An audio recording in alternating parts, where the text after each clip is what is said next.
नमस्कार विद्यार्थी मित्रांनो, लोकराज्य अकॅडमी मध्ये तुमचे मनापासून स्वागत आहे। येणाऱ्या आगामी पोलीस भरतीची तयारी कशी करावी आजच्या या व्हिडिओ मध्ये पाहणार आहोत। विद्यार्थी मित्रांनो, लोकराज्य अकॅडमी हे चॅनल अजूनपर्यंत फॉलो किंवा सबस्क्राइब केलं नसेल, सबस्क्राइब करायला विसरू नका। आपलं सर्वात प्रथम परिचय देतो मित्रांनो, मी पुंडे सर। लोकराज्य अकॅडमी भोसरी पुणे या ठिकाणी आहे मित्रांनो। कुठे? भोसरी पुणे या ठिकाणी आहे। तुम्ही नक्कीच संपर्क साधू शकता किंवा एक विजिट सुद्धा करू शकता।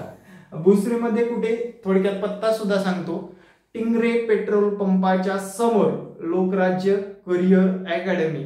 मित्रांनो, येथे पोलीस घडवले जातात। मित्रांनो, 2 दिवस डेमो करू शकता। त्यानंतर तुम्ही जर तुम्हाला शिकवण्याची पद्धत आवडली, तुम्हाला शिकवलेलं समजलं आणि परीक्षेसाठी उपयुक्त आहे असं समजलं तरच पुढे कंटिन्यू ऍडमिशन करू शकता। नक्कीच एकदा विजिट करायला विसरू नका।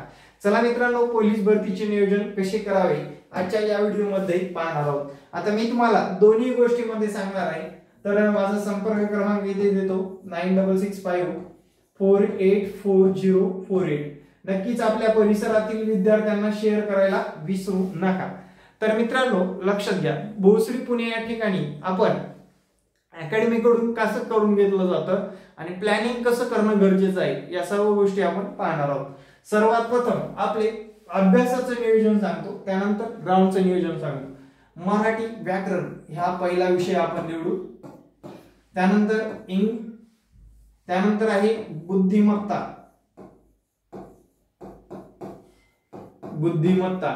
त्यानंतरचा विषय आहे अंकगणित आणि त्यानंतर आणि शेवटी सामान्य ज्ञान या घटकावर कशा पद्धतीने अभ्यास करणं गरजेचं आहे। विद्यार्थी मित्रांनो, तुम्ही जर 1, 2, 3 वर्ष झाला अभ्यास करताय, त्यांनी सर्वात प्रथम त्यांना सगळ्यांना सांगतोय 2021च्या मागील प्रश्नपत्रिका सर्वात प्रथम सर्वच्या सर्व आन्सर न बघता सोडवून पूर्ण करायच्या आहेत। ज्यांचं 1 वर्ष झाले अभ्यास करतायत, 1 वर्ष, 1.5 वर्ष, 2 वर्ष, एक भरती दिली आहे आता भरती देणाऱ्या विद्यार्थ्यांनी तुमचा किमान म्हणतोय 4 महिने झाले अभ्यास करून, किती? 4 महिने अभ्यास करून झालेला आहे। त्या विद्यार्थ्यांनी 2019च्या सर्व प्रश्नपत्रिका सोडवून घ्या सर्वात प्रथम। आणि 2019च्या प्रश्नपत्रिका झाल्यानंतर 2021च्या प्रश्नपत्रिका तुम्हाला सोडवायच्या आहेत। आता दिवसभरामधला कसा वेळ द्यावा याकडे तुमचं प्रॉपर लक्ष असलं पाहिजे। विद्यार्थी मित्रांनो, दिवसभरामध्ये आपल्याकडे जर साधारणपणे 6 तास असतील अभ्यासासाठी, म्हणतोय बरं का, किती? 6 तास असतील आपल्याकडे, क्लास व्यतिरिक्त सांगतोय 6 तास असतील। या 6 तासाचं प्रॉपर नियोजन कसं करावं मित्रांनो, न चुकता सकाळच्या वातावरणामध्ये, म्हणजे आपण ग्राउंडहून आल्यानंतर 10 ते साधारणपणे 11, 11:30 पर्यंत मराठी व्याकरण विषय घ्यायचा मित्रांनो। 1 तास किंवा 1.5 तासासाठी मराठी व्याकरण। त्यानंतर तुम्हाला बुद्धिमत्ता न चुकता 1 तास द्या दिवसभरामधला, फक्त 1 तास बस झाला बुद्धिमत्तेसाठी। जास्त करून भर द्यायचंय मागील प्रश्नपत्रिकामध्ये कशा पद्धतीने बुद्धिमत्ता विचारलेली आहे। एकदम हाय सुद्धा करायचं नाही, एकदम लो सुद्धा करायचं नाही मित्रांनो। एक प्रॉपर 2019, 2017-18 पासूनचे पेपर मध्ये काय विचारलेलं आहे, मागच्या 2-3 पेपर मध्ये आपल्याला वारंवार बुद्धिमत्तेमध्ये काय विचारले ते टॉपिक प्रॉपरली करणं गरजेचं आहे। तुमचा 2 महिन्यामध्ये बुद्धिमत्तेचा स्कोर ऑटोमॅटिकली जबरदस्त येऊन जाईल। त्यानंतर विद्यार्थी मित्रांनो, अंकगणित या विषयाचा बऱ्याच जणांना प्रॉब्लेम असतो। साधारणपणे 85-90% लोक या विषयामध्ये फसत असतात, कारण मित्रांनो विविधता जास्त आहे, याच्यामध्ये जास्त टॉपिक आहेत, टाइप वाईज गणिते विचारले जातात। याच्यावर भर देताना मी स्वतः शिकवतो मित्रांनो, बरेच अनुभव आहेत मला या बाबतीतले। विद्यार्थ्यांना रुजतच नाही। सर्वात महत्वाचं याच्यामध्ये सर्वात आवड निर्माण करायची, इंटरेस्ट निर्माण करायची मित्रांनो। तेव्हाच तुम्हाला या विषयामध्ये जेव्हा इंटरेस्ट निर्माण होईल तेव्हाच तुम्हाला त्याचे प्रश्न सोडवता येणार आहेत। आता या विषयाचं प्रॉपर नियोजन सांगतो मी तुम्हाला काय करायचं। सर्वात महत्वाचा पहिला विषय जसा जमतोय तसा टॉपिक पूर्ण करायचे तुम्हाला। आता एखादा टॉपिक घेतला आपण लसावी मसावी सर्व बघून सर्व गणित सोडवून घ्यायची संपूर्ण. त्यानंतर एक प्रॉपरली वाचन करायचं. पेपरमध्ये कसं विचारलेलं आहे वाचन करायचं म्हणतोय मी, गणिताला वाचन करायला सांगतोय मी तुम्हाला.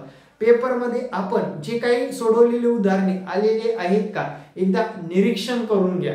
निरीक्षण करून झालं, आता सोडवायला बसायचे मित्रांनो. सोडवताना पुस्तकात बघून सोडवायचे, सरळ सरळ. काय करायचं, पुस्तकात बघून बी प्रेझेंट माइंडने सोडवायचे मित्रांनो, बी प्रेझेंट माइंडने.